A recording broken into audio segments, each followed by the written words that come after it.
जम्मू कश्मीर में आज 3 आतंकवादी मारे गए। 2 आतंकी उधमपुर के रामनगर में मुठभेड़ के दौरान मारे गए, जबकि एक आतंकवादी किश्तवाड़ में मारा गया। रामनगर में मारे गए दोनों आतंकवादी एक गुफा में छिपे हुए थे। मारे गए आतंकवादियों में से एक जैश ए मोहम्मद का टॉप कमांडर अबू माविया बताया जा रहा है। मुठभेड़ की जगह से सुरक्षा बलों ने अमेरिका की एक M4 असॉल्ट राइफल, एक AK-47 सीरीज की राइफल और 2 ग्रेनेड बरामद किए हैं। वहीं किश्तवाड़ में ऑपरेशन त्राशी के दौरान एक आतंकवादी मारा गया। आतंकवादियों के खिलाफ ऑपरेशन अभी भी जारी है। संसद में आज भी हंगामा जारी रहा। हंगामे की वजह से आज लोकसभा की कार्यवाही 4 बार स्थगित हुई। लगातार हंगामे की वजह से राष्ट्रपति के अभिभाषण पर पीएम नरेंद्र मोदी का संबोधन भी टल गया। बीजेपी ने आरोप लगाया कि विपक्ष की महिला सांसदों ने पीएम मोदी समेत सत्ताधारी नेताओं की कुर्सियां घेर ली। हंगामे के कारण वाणिज्य मंत्री Piyush Goyal Bharat America trade deal को लेकर अपना बयान भी संसद में नहीं दे सके। विपक्ष व्यापार समझौते के अलावा 8 सांसदों के निलंबन और पूर्व सेना प्रमुख जनरल MM नरवणे की किताब को लेकर भी सरकार से जवाब मांग रहा है। मणिपुर में बीजेपी विधायक दल के नेता युमनाम खेमचंद सिंह ने मुख्यमंत्री पद की शपथ ली है। राज्यपाल अजय कुमार भल्ला ने लोकभवन में उन्हें गोपनीयता की शपथ दिलाई। मैतेई समुदाय से आने वाले खेमचंद पूर्व मुख्यमंत्री बीरेन शाह के करीबी माने जाते हैं। उन्हें कल ही बीजेपी विधायक दल का नेता चुना गया था। खेमचंद के अलावा कुकी और नागम समुदाय के 2 नेताओं को डिप्टी CM बनाया गया है। साथ ही राष्ट्रपति द्रौपदी मुर्मू ने मणिपुर से राष्ट्रपति शासन अब हटा लिया है। पश्चिम बंगाल की मुख्यमंत्री ममता बनर्जी ने आरोप लगाया है कि SIR प्रक्रिया के जरिए बंगाल को निशाना बनाया जा रहा है। सुप्रीम कोर्ट में अपनी दलील रखते हुए ममता ने आरोप लगाया कि चुनाव आयोग से उन्हें न्याय नहीं मिल रहा है। उन्होंने 6 बार चुनाव आयोग को चिट्ठी लिखी, लेकिन कोई जवाब नहीं आया। ममता के मुताबिक SIR की प्रक्रिया सिर्फ नाम हटाने के लिए इस्तेमाल की जा रही है। सुप्रीम कोर्ट ने इस मामले में चुनाव आयोग को नोटिस जारी कर सोमवार तक जवाब मांगा है। अमेरिका के राष्ट्रपति डोनाल्ड ट्रंप ने चीन के राष्ट्रपति शी जिनपिंग से फोन पर बातचीत की। अप्रैल में ट्रंप के चीन दौरे से पहले यह बातचीत हुई है। चीन या अमेरिका की तरफ से अभी इस बातचीत के बारे में और ज्यादा जानकारी नहीं दी गई। ट्रंप के साथ बातचीत से कुछ घंटे पहले जिनपिंग ने रूस के राष्ट्रपति व्लादिमीर पुतिन से वीडियो लिंक के जरिए बात की।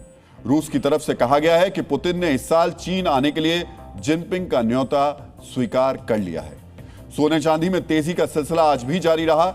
India Boolean and jewellers association के अनुसार आज सर्राफा बाजार में 10 ग्राम 24 कैरेट सोने का भाव करीब 5,000 रुपए बढ़कर 1,56,000 के पार चला गया। दूसरी तरफ चांदी की कीमत में आज 18,000 रुपए से ज्यादा की बढ़ोतरी हुई और यह 2,82,000 रुपए के पार पहुंच गया। 3 दिन गिरने के बाद सोने चांदी के दाम में फिर से तेजी आ रही है। डीएनए मित्रों, डीएनए में अब हम आपके साथ उस संवाद की शुरुआत करेंगे जिसके बारे में अब से ठीक 5 मिनट पहले हमने आपसे बात की थी। मित्रों, आज 3 बेटियों ने मोबाइल की वजह से आत्महत्या कर ली। वो तीनों नाबालिग थीं। मोबाइल गेम के नशे में आउट ऑफ कंट्रोल हो गई थी। लेकिन आज अगर आप हमसे यह उम्मीद रखते हैं कि मैं इस पूरी घटना के लिए उन बेटियों को जिम्मेदार ठहरा दूं, अगर आप हमसे यह चाहते हैं कि मैं मोबाइल एडिक्शन के लिए आपके बच्चे को गुनाहगार बना दूं और आपके साथ संवेदना जताऊं, तो यह आज नहीं होगा। आज माता पिता की मानसिकता की बात होनी चाहिए। आज यह मुद्दा उठना चाहिए कि अपने बेटे बेटियों को मोबाइल देखने के लिए तो आप डांटते हैं, लेकिन खुद क्या करते हैं? ये जानते हुए कि हमारे देश में मोबाइल गेम जानलेवा बन गया है, यह आए दिन बच्चों की जान ले रहा है, फिर भी आपके हाथ से मोबाइल नहीं छूट रहा है। सोचिए, अगर आपके हाथ से मोबाइल नहीं छूट रहा, अगर आप अपनी आदतें नहीं सुधार रहे, तो बच्चों को कैसे कहेंगे कि इससे दूर रहो? यह जानलेवा है। आज ये चर्चा होनी चाहिए कि आपने कैसे अपने बच्चे को मनाने के लिए मोबाइल को टूल किट बना लिया। आज पूछिए अपने आप से, आखिर उंगली पकड़ने वाले हाथों ने बच्चों को मोबाइल पकड़ना क्यों शुरू कराया?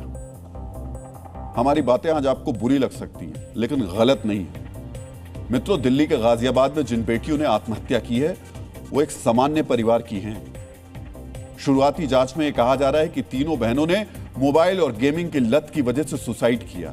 इस खबर के आने के बाद एक बार फिर हमारे देश में यह रटा रटाया शोर शुरू हो गया। ये मोबाइल कंपनियां बच्चों को बिगाड़ रही हैं। आजकल के बच्चे बात नहीं मानते, सरकार गेम बैन क्यों नहीं कर देती? हो सकता है आपने भी ऐसा ही कुछ सोचा हो या फिर आज सुबह बोला हो। लेकिन आज इससे ज्यादा जरूरी है आपको यानी देश के हर माता पिता को खुद से एक सवाल पूछना। और सुनिए, इसमें आप अकेले नहीं हैं, इसमें आप भी हैं, मैं भी हूं, हम सब हैं। क्या हमारी कोई जिम्मेदारी नहीं है? मित्रों, जिन बच्चों की जान चली गई उनके परिवार और उनके माता पिता के साथ हमारी संवेदनाएं हैं, लेकिन एक सच तो यह भी है कि बच्चियों को मोबाइल और गेम की लत एक दिन में नहीं पड़ी होगी। जब बच्चियां दिन रात गेम खेल रही थीं, तब घर के बड़े कहां थे? वो क्या कर रहे थे? मित्रों, गाजियाबाद की इस घटना की एक एक डिटेल हम आपको बताएंगे। बच्चियों को किस गेम की लत थी, बच्चियों ने अपने सुसाइड नोट में क्या लिखा, बच्चियों के पिता ने क्या बताया, बच्चों की मोबाइल हिस्ट्री क्या कहती है। लेकिन इससे पहले आज जरूरी है देश के हर माता पिता को आगाह करना, ताकि आगे और कोई बच्चा ऐसे कदम ना उठा ले। और सुनिए, ऐसा हो सकता है कि आज सुबह इस खबर को आप देख चुके हों और रात में जब हम डीएनए में आपके लिए लेकर आए हो तो आपको लग रहा हो ये क्या खबर लेकर के आए हैं। पहली खबर ये बता रहे हैं मोबाइल फोन की बच्चों की लत, बच्चे इस तरीके से सुसाइड कर रहे हैं। ये तो खबर होती रहती है। कोई बड़ी खबर आनी चाहिए, कोई बड़ी पॉलिटिकल खबर आनी चाहिए। नेता एक दूसरे पर जो आरोप प्रत्यारोप लगा रहे हैं आजकल संसद में, वो खबरें आनी चाहिए। कोई बड़ी मसालेदार खबर होनी चाहिए जिसको लेकर के देश दुनिया में चर्चा हो रही है। ये आपके परिवार से जुड़ी हुई खबर है, हमारे देश के भविष्य से जुड़ी हुई खबर है। और इस खबर की चर्चा ना तो चैनलों पर होती है, ना संसद में होती है जहां होनी चाहिए। मित्रों, आज देश के हर माता पिता यानी आपको ये सोचने की जरूरत है कि जब बच्चों में गेमिंग का ये जहर घुल रहा होता है, तब आप शायद खुद अपने मोबाइल फोन में रील स्क्रॉल करने में व्यस्त रहते हैं। हम ये बातें किसी वैसे ही इसी तरीके से नहीं कह रहे हैं। ताजा आंकड़े बताते हैं कि एक औसत भारतीय हर दिन 6.5 से 7.5 घंटे मोबाइल, लैपटॉप या टीवी की स्क्रीन के सामने गुजारता है। इसमें सबसे ज्यादा 3 घंटे 25 मिनट सोशल मीडिया ऐप्स पर बिताता है। 2024 में 140 करोड़ भारतीयों ने, थोड़ा ध्यान से सुनिएगा, वैसे तो आजकल लोग टीवी कम और रील्स पर ज्यादा फोकस रखते हैं और वहीं के डेटा को सच मानते हैं, व्हाट्सएप यूनिवर्सिटीज को खासकर, लेकिन आपको फिर से बता रहे हैं, सुनिए ध्यान से। 2024 में 140 करोड़ भारतीयों ने कुल मिलाकर 1 लाख करोड़ घंटे स्मार्टफोन की स्क्रीन के सामने ही गुजार दिए। सोचिए, इतना ज्यादा समय लोग स्मार्टफोन को दे रहे हैं। आज देश के हर माता पिता को अपने गिरेबान में झांकने की जरूरत है। आज ये सवाल देश के हर माता पिता को खुद से करना चाहिए कि ऐसा कितनी बार हुआ जब बच्चा खाना नहीं खा रहा था तो आपने उसके हाथ में मोबाइल थमा दिया। ऐसा कितनी बार हुआ जब आपने उसे लालच दिया हो कि 1 घंटे पढ़ लो तो 1 घंटे गेम खेलने देंगे। ऐसा कितनी बार हुआ जब बच्चा रो रहा था और उसे चुप कराने के लिए आपने उसके हाथ में मोबाइल पकड़ा दिया। ऐसा कितनी बार हुआ जब आप कोई जरूरी कॉल पर थे और बच्चा डिस्टर्ब ना कर दे इसलिए आपने मोबाइल में गेम लगाकर उसके हाथ में दे दिया। मित्रों, आप में से कई लोग होंगे जिन्हें यह लगता होगा कि 5 मिनट में क्या ही हो जाएगा। तो आज हमारे इस विश्लेषण के अंत तक आप ये समझ जाएंगे कि ये 5 मिनट किसी विष यानी जहर से कम नहीं है। आज ये समझने की जरूरत है कि डिजिटल जहर की पहली डोज बच्चों को माता पिता ही दे रहे हैं, और आज जब वो डोज बच्चों की जान ले रही है तो लोग कोस किसे रहे हैं?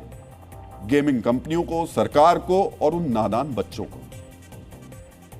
मित्रों, गाजियाबाद में जो घटना हुई उससे सीख लेते हुए आज हर माता पिता को इस सोचने की जरूरत है कि कहीं वो जाने अनजाने में अपने बच्चों को इसी अंजाम की ओर तो नहीं धकेल रहे हैं।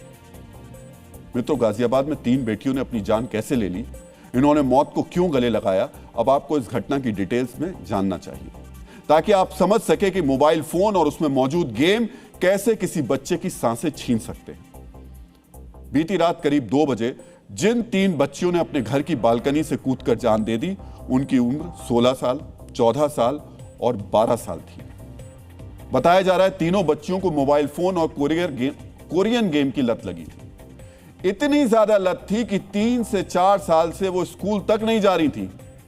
इनका ज्यादातर वक्त मोबाइल फोन पर ही बीतता था, लेकिन जब माता पिता ने इन्हें फोन देने से इनकार कर दिया तो इन्होंने आत्महत्या कर ली। मित्रों, गाजियाबाद की जिस सोसाइटी में यह वारदात हुई, हमारे रिपोर्टर ने वहां पहुंचकर पूरी घटना को समझने की कोशिश की। इन बच्चियों के घर में क्या दिखा और पड़ोसियों ने क्या बताया, यह आपको बहुत ही ध्यान से देखना चाहिए। 3 बहनों ने घर से की बालकनी से कूदकर आत्महत्या कर ली। अब हुआ क्या था, एक बार ये देखिए कि ये दरवाज़ा है, मुख्य दरवाज़ा कमरे का, और इसी को तोड़ा गया जब रात में आवाज़ आई। इसको तोड़ने के बाद जब परिवार के लोग यहाँ पर अंदर दाखिल हुए तो ये खिड़की खुली हुई थी और खिड़की के बाहर अगर आप देखें तो ये सीढ़ी लगी हुई थी। यही बताया जा रहा है कि इसी सीढ़ी से चढ़कर तीनों बहनें यहाँ से नीचे कूद गई। तकरीबन यहाँ से अगर आप देखें तो 70 से 80 फीट की ये पूरी की पूरी ऊंचाई है और यहीं से इसी सीढ़ियों की मदद से बहनें यहाँ पर चढ़ी और चढ़ने के बाद तीनों ने आत्महत्या कर ली। डायरी भी मिली है, उस डायरी में ये लिखा हुआ है कि गेम को लेकर, जिस कोरियन गेम के टास्क की उसमें जानकारी दी गई है, उसमें ये भी लिखा गया है कि आखिरी टास्क आपको सुसाइड करना है। तीनों बच्चियों का जो कमरा है उसकी तस्वीर मैं आपको दिखाता हूँ। अगर आप देखें तो दीवारों पर लिखा है make me a heart of broken. इसके अलावा I am very very alone, my life is very very alone. ये कोरियन कल्चर से इन्फ्लुएंस थी और मोबाइल से ज़्यादा एडिक्ट थी। इसमें ये भी सामने आया है कि पिछले कुछ दिनों से इनको मोबाइल यूज़ करने के लिए मना किया गया था, जिससे ही ऐसा प्रतीत हो रहा है कि उससे प्रभावित हो कि उन्होंने ये एक्सट्रीम डिसीजन ले लिया है। फ़ोन में अपने नाम, अपने जो कोरियन नेम से होते हैं वो पता चला। उनके फादर भी कह रहे थे कोरियन गेम खेला करते थे। इरादा एक ही का था, सुसाइड करने का। 2 लोग उसे पकड़ने में गिरे। जब वो गिर रहे थे तो ऐसा लग रहा था कि एक जो बड़ा होगा वो तो एकदम कंफर्म था कि उसको सुसाइड करना है, पर जब 2 छोटे होंगे शायद उस टाइम पे ऐसा फील हो रहा था कि उन्हें लग रहा था कि नहीं, ऐसा नहीं करना चाहिए। जो 2 बचाने की कोशिश कर रहे थे बार बार, बट क्योंकि बड़े का वजन ज़्यादा था, फिर वो लोग भी साथ में, एक जो बच्चा उसके पूरा गोद में ही आ गया था बिल्कुल, और एक उसको खींचने की कोशिश कर रहा था, बट फिर तीनों ही क्योंकि उसके वजन से सिर्फ नीचे गिर गए।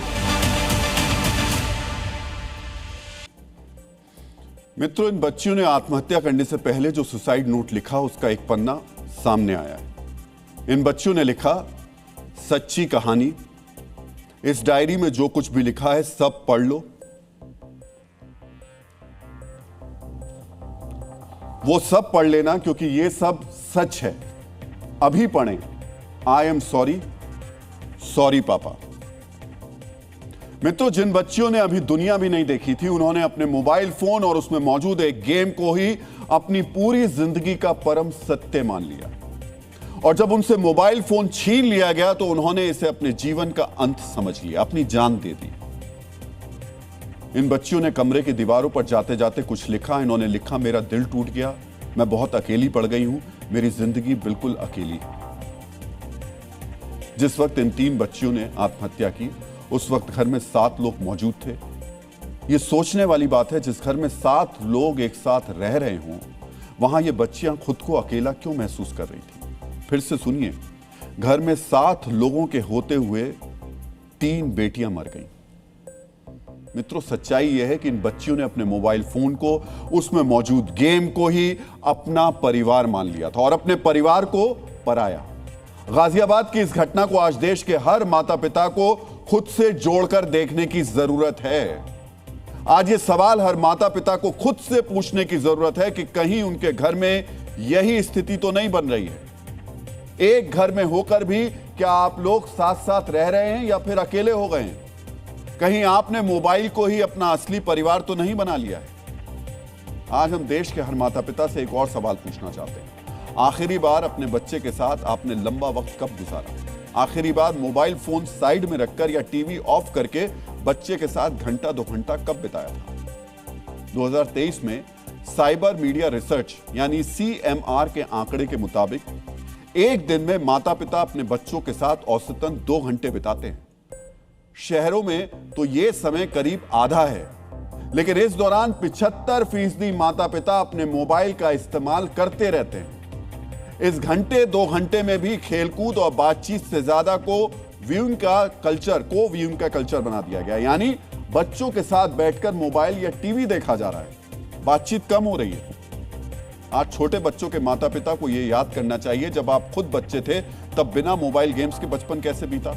खेलने कूदने के लिए बाहर निकलते थे, मां के साथ बैठकर मटर छीलते थे, पापा के स्कूटर पर शाम को घूमने निकलते थे। क्या आप नहीं चाहते थे कि आपके बच्चों का बचपन भी ऐसे बीते? आज ये सोचने की जरूरत है, इसलिए क्योंकि आज देश का स्क्रीन टाइम हाई है और बच्चों के साथ माता पिता का टाइम बहुत लो हो गया। देश में साल 2007 में स्मार्टफोन आया। स्मार्टफोन ने देश की तस्वीर बदल दी। आज देश के 85% परिवारों में कम से कम एक स्मार्टफोन है। शहरों में तो हर घर में 3 से 5 फोन हैं।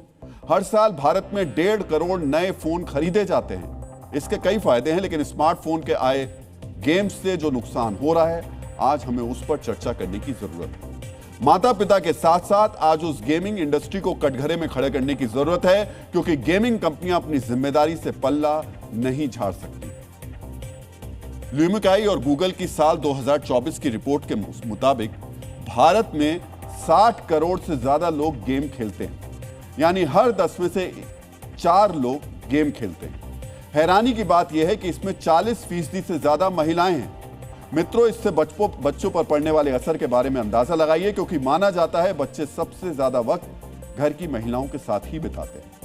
मोबाइल गेम्स की लत हमारे देश में कितनी खतरनाक स्थिति पर पहुंच गई है, इसे ऐसे समझा जा सकता है कि साल 2024 में भारत में 845 करोड़ गेम्स डाउनलोड किए गए। 845 करोड़। रिपोर्ट्स के मुताबिक भारत में हर मोबाइल में औसतन 3 से 5 गेम्स होते हैं। भारत मोबाइल गेम्स खेलने के मामले में दुनिया में नंबर 1 है, लेकिन गेमिंग की वजह से मौत के मामले में भी भारत की रैंकिंग हाई है। सरकारी आंकड़ों के मुताबिक बीते 2.5 साल में गेमिंग ने 32 लोगों की जान ले ली। ऑनलाइन गेमिंग से जुड़े मौत के जो आंकड़े हैं, वो असल में इससे कहीं ज्यादा बताए जाते हैं, क्योंकि एनसीआरबी यानी नेशनल क्राइम रिकॉर्ड्स ब्यूरो में गेमिंग की वजह से होने वाली मौतों या आत्महत्याओं के आंकड़े अलग से किसी कैटेगरी में नहीं बताए जाते। आज ऐसी ही एक और मौत हुई। भोपाल में 14 साल के एक बच्चे ने भी ऑनलाइन गेमिंग की वजह से आत्महत्या कर ली।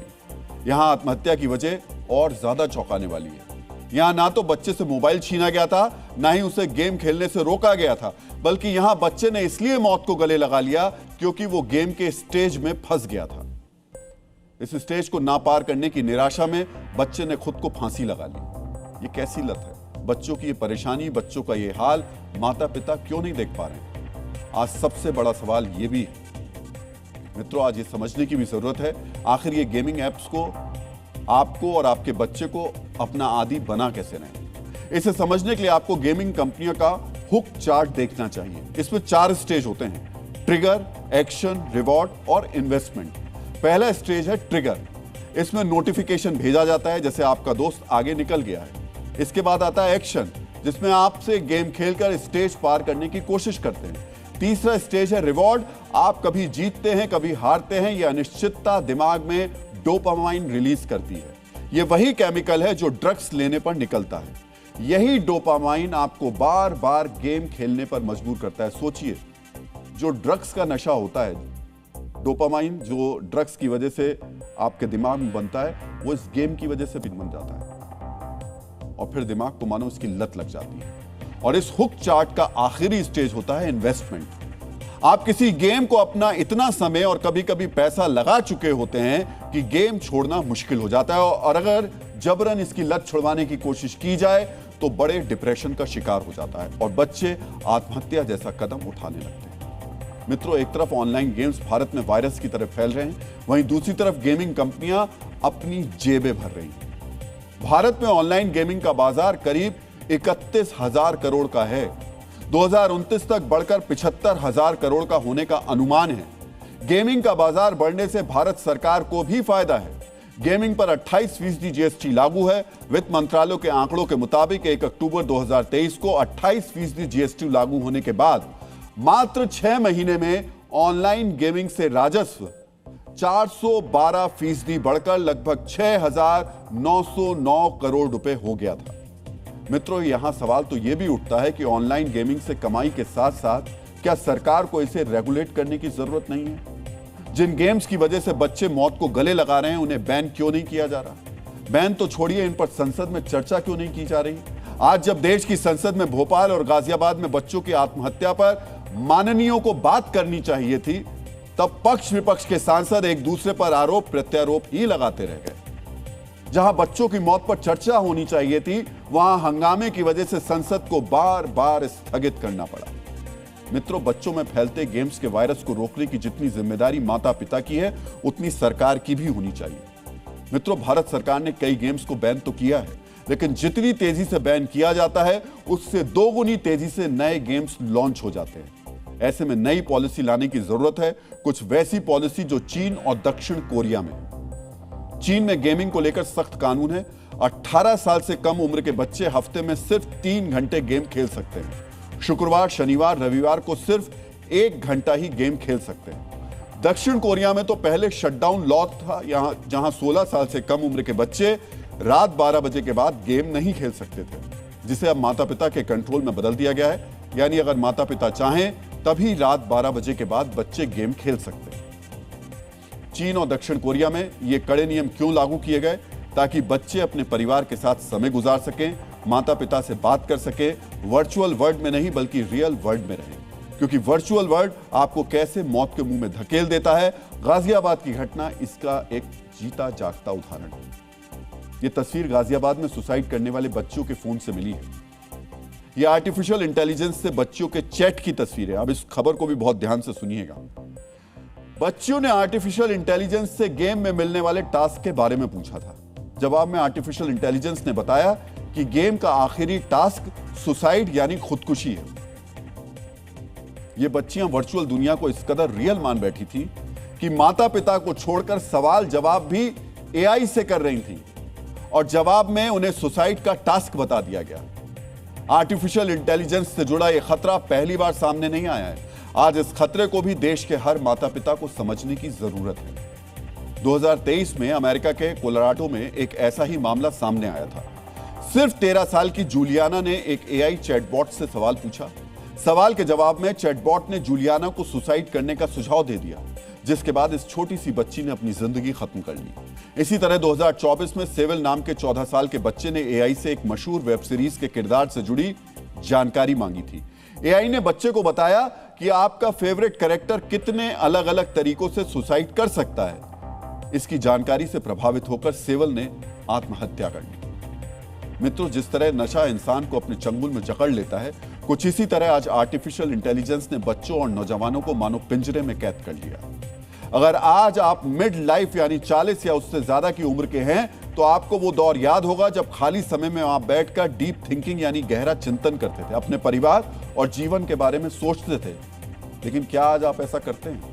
हमें पता है अधिकतर लोग यही कहेंगे, आज उनकी जिंदगी से डीप थिंकिंग की उसमें कोई जगह ही नहीं बची। मित्रों, आर्टिफिशियल इंटेलिजेंस ने न सिर्फ हमारी जिंदगी से गहरे चिंतन को मिटा दिया है, बल्कि हमारी दिमागी सक्रियता को भी कम कर दिया है। अमेरिकी संस्था MIT के एक सर्वे में सामने आया कि आर्टिफिशियल इंटेलिजेंस पर बढ़ती निर्भरता की वजह से इंसानों के दिमाग की सक्रियता 32% तक कम हो गई है। तकरीबन 83% AI यूजर्स ये नहीं याद रख पाते कि 24 घंटे पहले उन्होंने क्या पढ़ा और क्या लिखा था। एक रिसर्च ये भी कहती है कि लंबे वक्त तक आर्टिफिशियल इंटेलिजेंस को इस्तेमाल करने वाले लोगों का अटेंशन स्पैन यानी किसी वस्तु या घटना पर ध्यान लगाने का औसत समय 8 सेकंड से भी कम हो गया है। मित्रों, तकनीक ने हमारी जिंदगी को जितना आसान बनाया, उतना ही उसने जिंदगी पर कब्जा भी कर लिया, चाहे फिर वो आर्टिफिशियल इंटेलिजेंस हो या फिर सोशल मीडिया। घंटों तक हम बेवजह फोन में घुसे रहते हैं, रील देखते रहते हैं और भूल जाते हैं कि हमारे इर्द गिर्द अपने लोग हैं, परिवार है, बच्चे। मित्रों, रात का समय आप में से कई लोग अपने घरों में बैठकर हमारा विश्लेषण देख रहे हैं। चलिए डीएनए देखते देखते एक छोटा सा फैमिली एक्सपेरिमेंट कर लेते हैं। आपको बस ये देखना है कि घर के कमरे में परिवार के कितने सदस्य मौजूद हैं, इन सदस्यों में से कितने आपस में बात कर रहे हैं और कितनों का ध्यान अपने फोन की स्क्रीन पर है। आपको बैठे बैठे पता चल जाएगा कि अब परिवारों में फैमिली से ज्यादा तरजीह फोन को दी जा रही है। गाजियाबाद में जो हुआ वो एक सामाजिक और संवेदनशील खबर है। कहीं ना कहीं हर 100 में से 85 घरों से जुड़ा हुआ विषय है। इस पर आत्ममंथन के साथ साथ गंभीर चर्चा की आवश्यकता है और यह चर्चा हर स्तर पर होनी चाहिए। महात्मा गांधी ने कहा है कि ईमानदार चर्चा ही सत्य और समाधान का एकमात्र रास्ता है। मित्रों, गाजियाबाद में जहां हादसा हुआ वहां से सिर्फ 24 किलोमीटर दूर देश की संसद है। बजट सत्र होने की वजह से संसद में बहस का समय भी निर्धारित है। सांसद भी पहुंच रहे हैं। सभी जिम्मेदार सांसदों को गाजियाबाद वाली खबर के बारे में जानकारी होनी चाहिए। उन्हें इसको लेकर सदन के अंदर विशेष चर्चा भी करनी चाहिए। समाधान के लिए रास्ता निकालना चाहिए, लेकिन वो इस पर चर्चा नहीं कर रहे हैं। लोगों से जुड़ा मुद्दा उठाने के बजाय वो कर क्या रहे हैं? वो हंगामा कर रहे हैं। कोई किसी को गद्दार कह रहा है, कोई किसी को देश का दुश्मन बता रहा है। मौका, पैसा और समय के साथ साथ जिम्मेदारी और विश्वास को भी एक साथ तिलांजलि दी जा रही है। इसलिए हम सामाजिक जिम्मेदारियों से मुंह मोड़ने वाले गैर जिम्मेदार सांसदों के रवैये का अब विश्लेषण करेंगे। मित्रों, संसद में बजट पेश होने के बाद आज तीसरा दिन था। आज फिर वही हुआ जो पिछले 2 दिन से हो रहा था। आज भी 3 बार संसद को स्थगित किया गया। प्रधानमंत्री को बोलना था, उन्होंने भी नहीं बोला। राहुल गांधी ने कल जिस चीन वाले चैप्टर को पढ़ा था, आज भी उन्होंने उसे ही आगे बढ़ाया। संसद में आज भी सरकार की विदेश नीति को लेकर हंगामा हुआ। पहली बार सदन स्थगित होने के बाद राहुल गांधी अपने सांसदों के साथ बाहर प्रदर्शन करने लगे। कुछ बैठे हुए सांसदों के हाथ में एक बैनर था। राहुल गांधी खड़े थे, कुछ बोल रहे थे, तभी सामने से केंद्रीय मंत्री रवनीत सिंह बिट्टू आते दिखाई दिए। उन्हें देखते ही राहुल गांधी ने अपने सांसदों से कहा, देखो मेरा गद्दार दोस्त आ रहा है। इस पर कांग्रेस के सांसद ठहाका मारकर हंसने लगे। फिर राहुल ने रवनीत बिट्टू के सामने हाथ बढ़ाकर वही शब्द दोहराया। केंद्रीय मंत्री ने हाथ मिलाए बगैर उसी अंदाज में जवाब दिया। सबसे पहले हम आपको राहुल गांधी और रवनीत सिंह बिट्टू के बीच हुए 20 सेकंड का यह संवाद सुनाना चाहते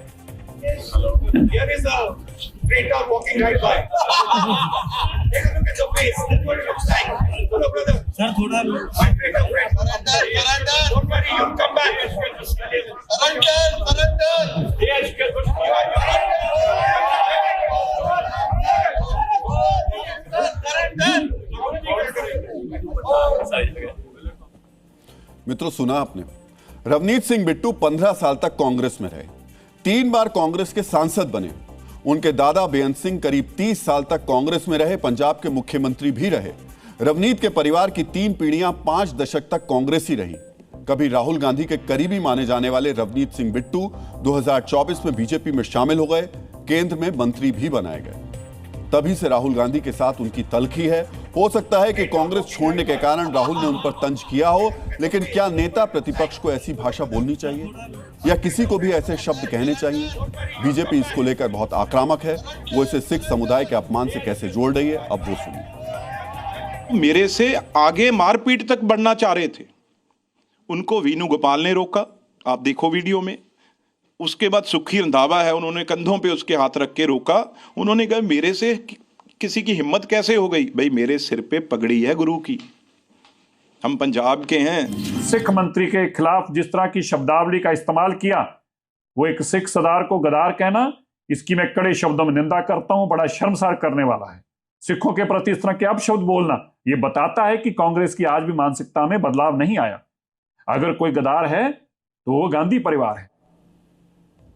और राजनीति में इसे ही मौका कहते हैं। लगातार विदेश नीति पर सवाल उठा रहे राहुल गांधी के खिलाफ बीजेपी को भी मौका मिल गया, क्योंकि पिछले 3 दिन से राहुल गांधी लगातार एक अप्रकाशित किताब के जरिए सरकार को घेर रहे हैं। पूर्व आर्मी चीफ नरवणे की जिस अप्रकाशित किताब का हवाला देकर सरकार पर प्रहार कर रहे हैं, आज राहुल गांधी उसी किताब की एक कॉपी लेकर आए, कैमरे के सामने किताबें दिखाई और फिर सरकार की विदेश नीति पर सवाल उठाए। इस पर बीजेपी की तरफ से जवाब भी आया।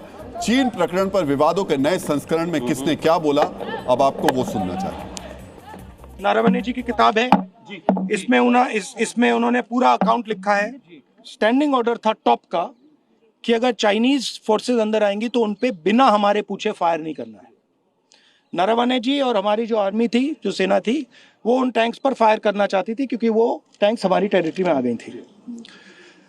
नरेंद्र मोदी जी ने मैसेज दिया कि देखिए, जो उचित समझो वो करो। मतलब नरेंद्र मोदी जी ने अपनी जिम्मेदारी पूरी नहीं की। ये अबोध बालक देश के अंदर भ्रम फैलाने के सिवा, झूठ बोलने के सिवा, थेथरोलॉजी के सिवा ये कुछ नहीं। सवाल तो ये भी है, जो किताब छपी नहीं वो कहां से आई? कांग्रेस का दावा है कि किताब ऑनलाइन खरीदी गई है। इस पर भी सरकार और कांग्रेस आमने सामने है। मित्रों, सोचिए, आज संसद के अंदर क्या बात होनी चाहिए थी? देश की सभी पार्टियों के सांसदों के लिए सबसे बड़ा विषय क्या होना चाहिए था? और ये दोनों के लिए बात है, सरकार के लिए भी और विपक्ष के लिए, दोनों के लिए। थोड़ा सा समय निकालकर गेम एडिक्शन वाले विषय पर सर्वदलीय बहस का समाधान निकालना चाहिए था। वैसे ये इनके लिए मुद्दा नहीं है और कभी बनेगा भी नहीं। देश का भविष्य बचाने वाले विषय पर सभी दलों को चर्चा करनी चाहिए थी ताकि भविष्य सुरक्षित हो। लेकिन बहस किस पर हो रही है? ये गद्दार है, वो देशद्रोही है, एक ऐसा विषय है जो कोई वैसा विषय है जिन विषयों का कोई मतलब नहीं है। और बिना मतलब के ही संसद में लगातार हंगामा हो रहा है। पिछले 3 दिन में लगभग 12 बार संसद के अंदर हंगामा हुआ। कम से कम 9 बार लोकसभा स्थगित की गई। हंगामे के दौरान पेपर उछाले गए, सांसद निलंबित हुए। 3 दिन में 18 से 21 घंटे देशहित से जुड़े मुद्दे पर चर्चा होनी चाहिए थी, लेकिन सर्वदलीय चर्चा की जगह हंगामा और एक तरफा भाषण हुआ। संसद में जितना काम होना चाहिए था उसका 1/4 भी नहीं हुआ। 3 दिन में 15 करोड़ रुपए से ज्यादा टैक्स पेयर का नुकसान हो गया। मित्रों, बर्बाद हुए 15 करोड़ से देश के हजारों स्कूलों में डिजिटल सुरक्षा और स्क्रीन टाइम मैनेजमेंट की वर्कशॉप आयोजित की जा सकती थी। केरल सरकार ने हाल ही में सोशल मीडिया एडिक्शन के खिलाफ जागरूकता के लिए बजट में 15 करोड़ रुपए का प्रावधान किया है। मतलब संसद में 3 दिन में बर्बाद हुई राशि से पूरे देश में विज्ञापन के जरिए बच्चों को गेमिंग फ्रॉड और स्क्रीन एडिक्शन के प्रति सचेत किया जा सकता था। डिजिटल स्पेस के विकल्प के रूप में सरकार ने ग्रामीण क्षेत्रों में ऑफलाइन यूथ हब बनाने का प्रस्ताव दिया है। इस बजट से कई जिलों में ऐसे केंद्र स्थापित किए जा सकते थे, लेकिन कुछ नहीं हुआ। सारा पैसा बर्बाद हो गया। पैसे की बर्बादी छोड़िए, हमारे देश के माननीयों ने इतनी संवेदनशीलता और सामाजिक मुद्दे पर चर्चा करने की जरूरत तक नहीं समझी। व्यस्त हैं वो पूरी तरीके से। किस मामले में व्यस्त हैं? एक दूसरे पर आरोप प्रत्यारोप लगाने में, जितना शब्दों की मर्यादाओं को तोड़कर एक दूसरे पर छींटाकशी कर सकते हैं वो करने में। जवाहरलाल नेहरू ने कहा था, संसद का कार्य केवल कानून बनाना नहीं बल्कि जनता की समस्याओं पर खुलकर विचार करना है। लेकिन जनता ने जिन्हें चुनकर संसद भेजा है वो विचारहीन जैसा व्यवहार कर रहे हैं। उन्हें कोई फर्क नहीं पड़ रहा है कि 3 बच्चे मर गए, क्यों मरे, इसका क्या समाधान हो सकता है, इसको लेकर किसी को फिक्र नहीं है। बस दिन भर एक दूसरे पर आरोप आरोप आरोप, एक दूसरे के लिए अपशब्द अपशब्द अपशब्द। संसद स्थगित होती रहे। कुल मिलाकर 3 दिन में बजट सत्र की रस्म अदायगी हो ही रही है। सांसद जरूरी मुद्दों को छोड़कर हंगामा कर रहे हैं। ऐसा करके वो जनप्रतिनिधि होने के दायित्व से दूरियां बना रहे हैं।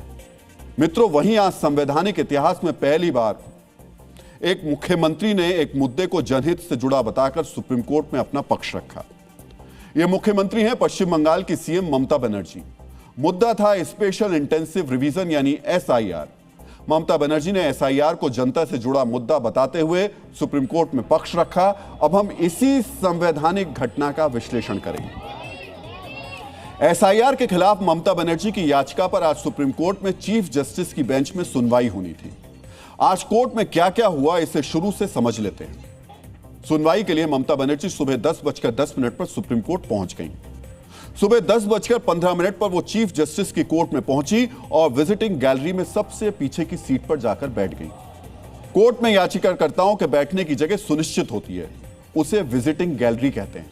अपनी याचिका पर सुनवाई होने से पहले तक याचिकाकर्ता विजिटिंग गैलरी में ही बैठते हैं। सुबह 10:30 पर चीफ जस्टिस की कोर्ट में सुनवाई शुरू हुई। आज CJI की कोर्ट में कई याचिकाएं थी। ममता बनर्जी की याचिका पर सुनवाई दोपहर 1 बजे शुरू हुई। तब तक ममता बनर्जी कोर्ट में पीछे की बेंच यानी विजिटिंग गैलरी में ही बैठी रही। यानी सुबह 10:15 बजे से दोपहर 1 बजे तक ममता बनर्जी चुपचाप कोर्ट की पीछे वाली बेंच पर बैठकर अपनी याचिका की सुनवाई का इंतजार करती रही। दोपहर 1 बजे ममता बनर्जी की याचिका पर सुनवाई शुरू हुई। उनके वकील श्याम दीवान ने अपना पक्ष रखना शुरू किया।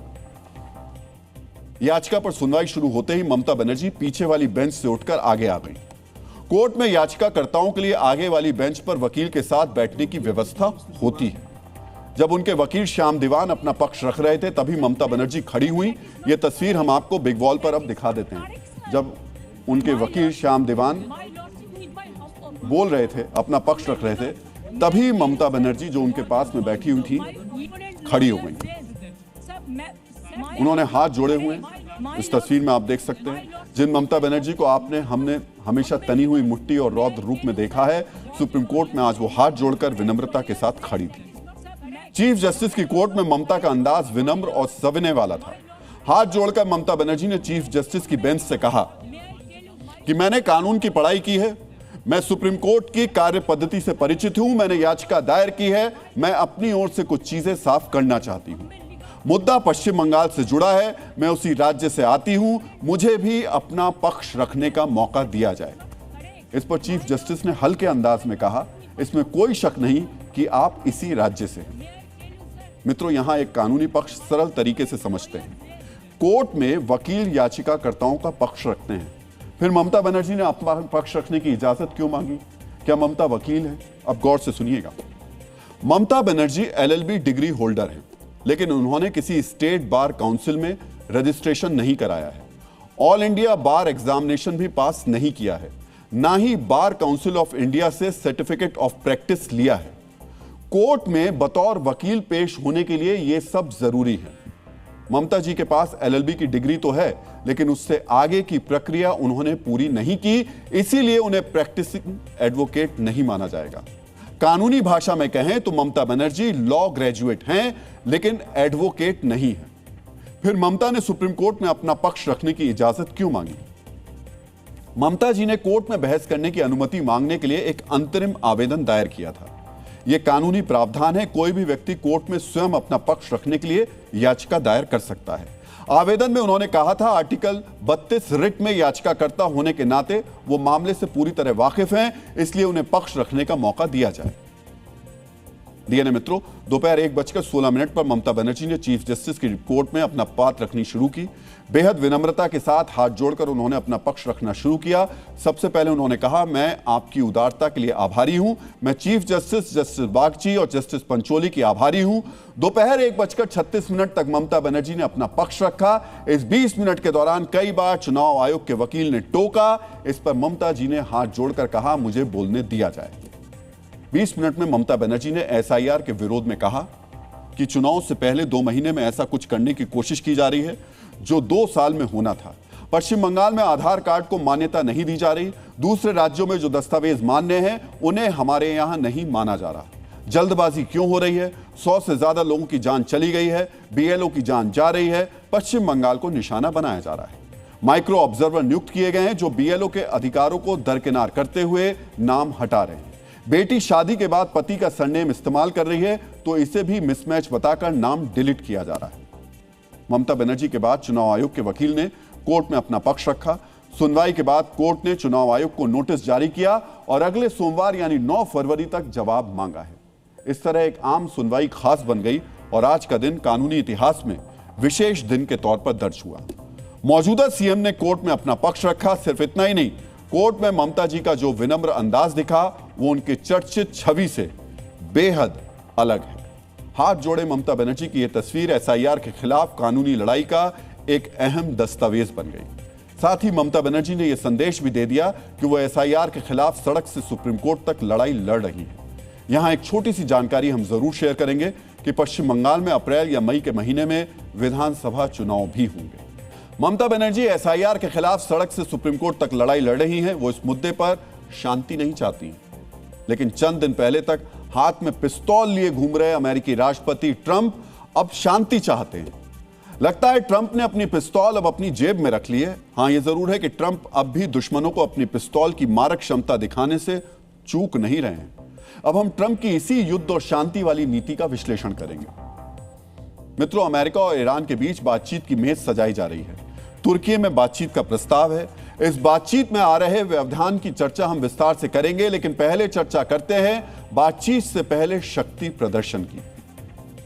शांति से जीने के लिए अमेरिका के फाइटर जेट्स ने ईरान के ड्रोन को मार गिराया। ईरान का यह ड्रोन अमेरिकी aircraft carrier USS Abraham Lincoln के पास आ रहा था, यानी यह ड्रोन अमेरिका के सबसे शक्तिशाली एयरक्राफ्ट कैरियर की जानकारी जुटा रहा था। ईरान ने अमेरिका की इस कार्रवाई को आक्रामक करार दिया। वहीं अमेरिका कह रहा है यह सेल्फ डिफेंस था। चंद दिन पहले ही ईरान ने USS अब्राहम लिंकन का एक ड्रोन वीडियो जारी किया था। यह अमेरिका की समुद्री ताकत के लिए बड़ी चुनौती है, क्योंकि ईरान के आसपास समंदर में इस वक्त USS अब्राहम लिंकन के साथ ही USS McFaul, USS Mitscher, USS Canberra, USS Tulsa, USS Santa Barbara, USS Delbert D Black, ये सब मौजूद है।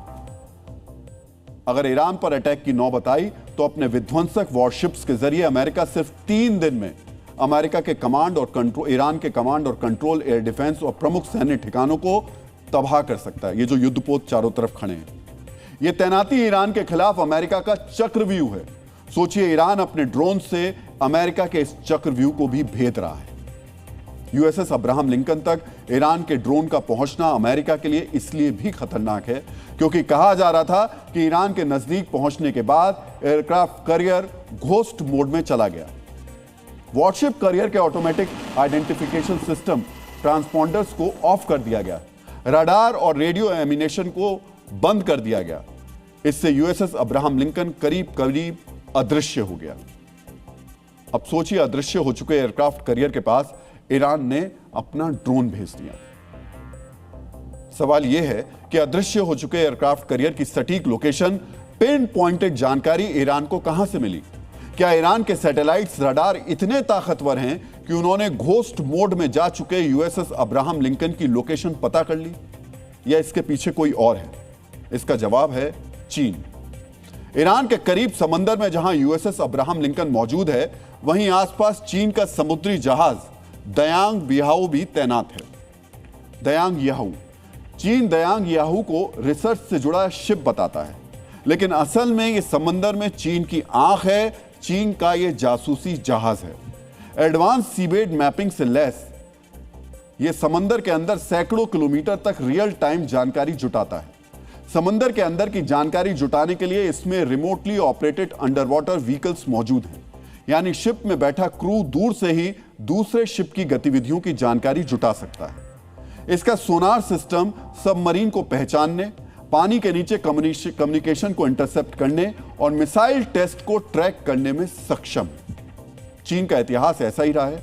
मित्रों, ऑपरेशन सिंदूर के दौरान पाकिस्तान को भी चीन ने ही भारत से जुड़ी खुफिया जानकारी मुहैया कराई थी।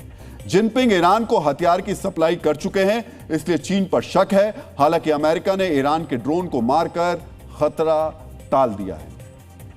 प्रसिद्ध विद्वान अल्बर्ट आइंस्टीन ने कहा है कि शांति को बल से बनाए नहीं रखा जा सकता, इसे केवल समझदारी से हासिल किया जा सकता है। यानी मित्रों, ईरान से तनातनी के बीच अब ट्रंप शांति वाली समझदारी की बात भी कर रहे हैं। अब तक के प्लान के मुताबिक 6 फरवरी को बातचीत हो सकती है, लेकिन अब ईरान ने बातचीत में एक पेंच अटका दिया है। तयशुदा प्लान के मुताबिक ईरान अमेरिका की वार्ता तुर्की में होनी थी।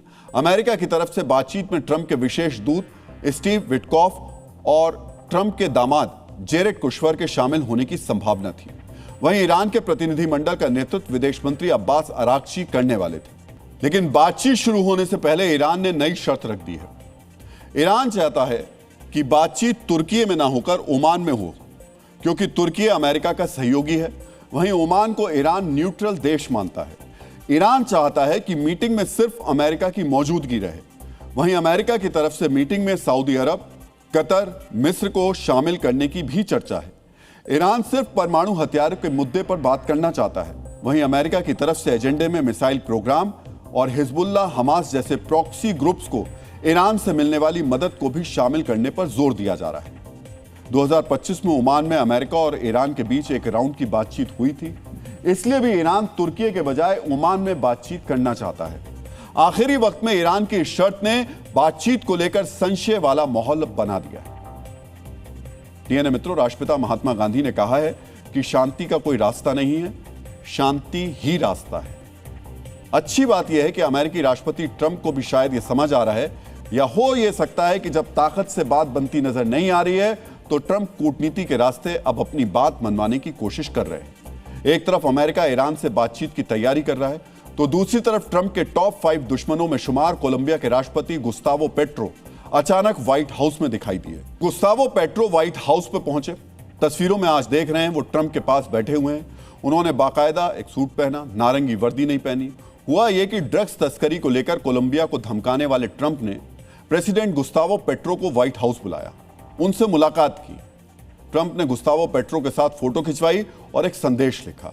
संदेश में ट्रंप ने कहा कि आपसे मिलना ग्रेट ऑनर है, आई लव कोलंबिया। संक्षेप में ट्रंप ने मुलाकात को शानदार बताया। सोचिए, जिन गुस्तावो पेट्रो को ट्रंप धमका रहे थे, उन्हीं को व्हाइट हाउस में मेहमान बनाया। यह ट्रंप का 180 डिग्री वाला यू टर्न है। ऐसा क्या हुआ कि ट्रंप ने अचानक अपना स्टैंड बदल लिया? ट्रंप को यकीन था कि मादुरो को अगवा करने के बाद दूसरे देश डर जाएंगे, समर्पण कर देंगे। ऐसा हुआ नहीं। जब ऐसा नहीं हुआ तो ट्रंप ने कूटनीति का रास्ता अपनाया। उन्होंने पेट्रो को व्हाइट हाउस बुलाया, एक राष्ट्र प्रमुख के तौर पर उन्हें सम्मान दिया। दोनों राष्ट्र प्रमुखों ने ड्रग तस्करी और बॉर्डर पर क्राइम रोकने की चर्चा की। इस मुलाकात के बाद ट्रंप को चुनौती देने वाले गुस्तावो पेट्रो का अंदाज भी बदला नजर आया। और अब हम जिस खबर का विश्लेषण करने वाले हैं वो बहुत ही संवेदनशील और भावनात्मक विषय है। मित्रों, जब देश में यूजीसी की गाइडलाइंस को लेकर विवाद छिड़ा हुआ है, तब एक ऐसी फिल्म का ट्रेलर रिलीज हुआ है जिस पर जातिवाद का जहर फैलाने का आरोप है। मित्रों, बॉलीवुड में एक कुंठा क्लब है जिसके सदस्य कथित तौर पर जाति धर्म से ऊपर है। ये समय समय पर विष वमन करते रहते हैं। एक बार फिर बॉलीवुड के बौद्धिक बेईमानों ने अभिव्यक्ति की आजादी के नाम पर विद्वेष फैलाने की कोशिश की है। इसलिए अब हम क्रिएटिविटी की आड़ में जातीय नफरत का प्रदर्शन करने वाले कुंठा क्लब की वैचारिक मरम्मत करेंगे। मित्रों, एक हिंदी की फिल्म आ रही है घूसखोर पंडित। इस फिल्म का कल ट्रेलर लॉन्च किया गया। जैसे ही पोस्टर सामने आया, फिल्म के नाम को लेकर विरोध शुरू हो गया। ब्राह्मण समाज ने इसे अपने अपमान से जोड़ दिया। उनका कहना है कि पंडित संज्ञा के पीछे जो घूसखोर विशेषण लगाया गया है वो विशेषकर ब्राह्मण समाज को टारगेट करके लिखा गया है। ब्राह्मणों को अपमानित करने के लिए फिल्म का नाम ऐसा रखा गया है। पहले हम आपको सुनाते हैं क्यों कहा जा रहा है यह सुनियोजित तरीके से ब्राह्मण समाज को बदनाम करने की साजिश है। इसको हमारे समाज को, हमारे संस्कृति को, हमारे धरोहर को नीचा गिराने के लिए किया जा रहा है। इस नाम को तुरंत घुसखोर पंडित छोड़ के तुरंत बदला जाए। अगर इनकी ये कर रहे हैं तो इनकी में इतनी हिम्मत, इतनी ताकत है तो कोई मौलाना के ऊपर लिखे, घुसखोर मौलाना लिखे, घुसखोर मुस्लिम समाज का जो भी घुसखोर चीज लिख के दिखाए। ये समझने का और जगने का समय है और समझ लीजिए कि है अभी धीरे धीरे पूरे हिंदुत्व पर भी वार होगा और इसके लिए जागने की आवश्यकता है और इसके पीछे के मानसिकता को समझने की आवश्यकता है। सुना आपने, बहुत ही तल्ख प्रतिक्रियाएं आ रही हैं और इसकी वजह यह कोई पहली बार नहीं है जब इस तरीके की जाति विशेष या धर्म विशेष को लक्षित करके फिल्म बनाई गई हो। जो इस फिल्म के नाम का विरोध कर रहे हैं उनका कहना है बॉलीवुड में जब से फिल्में बननी शुरू हुई हैं तब से कथित सामाजिक जागरूकता के नाम पर कुछ विशेष जातियों के खिलाफ प्रोपेगेंडा फैलाया जाता रहा है, देवी देवताओं को बदनाम किया जाता रहा है। एक बार फिर से वही हुआ। इस फिल्म को नीरज पांडे ने बनाया है। इसमें एक्टर हैं मनोज वाजपेयी, जिसमें मनोज वाजपेयी का कैरेक्टर नाम अजय दीक्षित होता है और अजय दीक्षित एक घूसखोर पुलिस वाला होता है। दीक्षित ब्राह्मण यानी पंडितों का उपनाम है। पश्चिमी उत्तर प्रदेश में पंडित को पंडित कहने का चलन है, इसलिए फिल्म का नाम घूसखोर पंडित रख दिया गया है। इस विवाद के कानूनी लड़ाई वाले चैप्टर का विस्तार से विश्लेषण हम करेंगे, लेकिन उससे पहले घूसखोरी को लेकर हम यहां आपको अतिरिक्त जानकारी देना चाहेंगे। नेशनल क्राइम इन्वेस्टिगेशन ब्यूरो की 2025 की रिपोर्ट के मुताबिक भारत के 10 सबसे भ्रष्ट विभागों की लिस्ट में नंबर 1 पर पुलिस विभाग है, दूसरे नंबर पर राजस्व विभाग है, तीसरे नंबर पर नगर निगम, चौथे नंबर पर बिजली विभाग और 5वें नंबर पर सड़क परिवहन विभाग है। मतलब घूसखोरी में नंबर 1 पर पुलिस विभाग है। जो फिल्म बनी है घूसखोर पंडित, उसका मुख्य कैरेक्टर भी पुलिसकर्मी ही है। मित्रों, घूसखोरी पर विभागीय आंकड़ा ही जारी होता है, जातिगत आंकड़ा जारी नहीं होता। फिर भी फिल्म जाति के नाम पर बनी है। इससे आप कुंठा क्लब की बौद्धिक बेईमानी का अंदाजा लगा सकते हैं। इसीलिए फिल्म का विरोध करने वाले पूछ रहे हैं क्या सारे पंडित घूसखोर होते हैं या सिर्फ पंडित ही घूसखोर होते हैं। हम आपको सुनाते हैं कि लोग कह क्या रहे हैं। घूसखोर मुल्ला क्यों नहीं, घूसखोर मौलवी क्यों नहीं। ब्राह्मणों के जेनोसाइड का जो अभियान सरकारों द्वारा चलाया जा रहा है आजकल, ये उसका एक अंग है। इस प्रकार की फिल्मों को न छलने देंगे और न बनने देंगे। और मनोज वाजपेयी की यह फिल्म यदि सिनेमा चित्रों में आई तो उस सिनेमा चित्र का भी जो शीशा है, जो मालिक है, वो सावधान रहेंगे, क्योंकि हम इसको किसी भी कीमत पर चलने नहीं देंगे। वेब सीरीज को भी रिलीज नहीं होने देंगे। बॉम्बे हाई कोर्ट के वकील ने नेटफ्लिक्स को एक कानूनी नोटिस भेजा है। दिल्ली में भी केस दर्ज हुआ है। इस फिल्म को ब्राह्मण समाज की गरिमा और प्रतिष्ठा के विरुद्ध बताते हुए अदालत में केस दर्ज कराने वाले विनीत जिंदल ने क्या कहा, अब वो भी सुनिए। एक याचिका मैंने आज दिल्ली हाई कोर्ट में दायर की है, जिसमें मैंने ये मांग की है कि इस मूवी के रिलीज को रोका जाए, इसके नाम को ठीक किया जाए और इसको रिलीज तब तक ना किया जाए जब तक कि इसका कंटेंट क्या है इसको साफ ना किया जाए, क्योंकि जो टाइटल है इस मूवी का वही बहुत ऑब्जेक्शनेबल है, बहुत आपत्तिजनक है और कहीं ना कहीं ब्राह्मण कम्युनिटी के लिए द्वेषपूर्ण तरीके से रखा गया है। डीएनए में आज का संदेश। प्रसिद्ध होना आसान है, पर सिद्ध होना बेहद कठिन। डीएनए में अब आपको जय हिंद कहने का समय आ गया है। जय हिंद। डीएनए में कल आपसे फिर मुलाकात होगी। तब तक के लिए अपना ख्याल रखिए, सुरक्षित रहिए, मुस्कुराते रहिए और याद रखिए, ये देश सबका है, ये देश हर जाति हर धर्म का है। मित्रों, हम सबका डीएनए एक है। धन्यवाद।